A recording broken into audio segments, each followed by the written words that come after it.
60 ఏళ్ల కిందట అక్కడ పెట్టిన ఆర్టీజీ పరికరం ఇప్పుడెక్కడుంది? అక్కడే హిమాలయాల్లో మంచులో కూరుకుపోయిందా, లేక వరదల్లో కొట్టుకువచ్చి భూమిపైకి చేరిందా, లేక దశాబ్దాల కాల ప్రయాణంలో అది నేరుగా వెళ్ళి సముద్రంలో కలిసిపోయిందా? ఇలా ఎన్నో ప్రశ్నలు, మరెన్నో చిక్కుముడులు.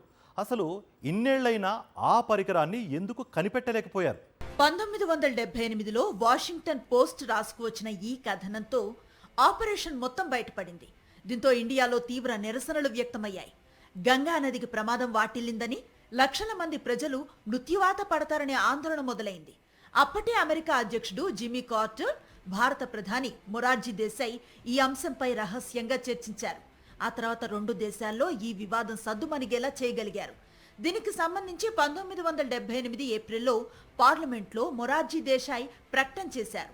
అమెరికాతో టాప్ లెవెల్లో కుదుర్చుకున్న ఒప్పందంలో భాగంగా ఈ పరికరాన్ని నందాదేవి శిఖరం పైకి చేర్చామని అన్నారు.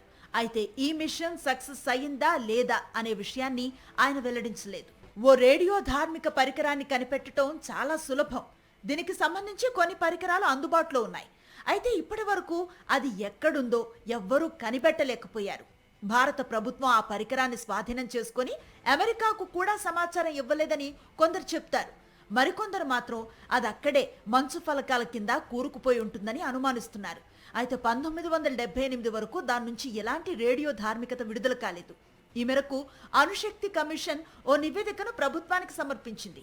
హిమానీ నదీ జలాలపై పరీక్షలు నిర్వహించిన అణుశక్తి కమిషన్ ఎక్కడా ప్లూటోనియం జాడలు కనిపించలేదని కేంద్రానికి నివేదిక ఇచ్చింది. దీనికి సంబంధించి పూర్తి వివరాలు సేకరించే ప్రయత్నం చేశాడు అమెరికాకు చెందిన రచయిత పీట్ టకేడా. తన పరిశోధనను రాక్ అండ్ ఐస్ అనే మ్యాగజైన్లో ప్రచురించాడు.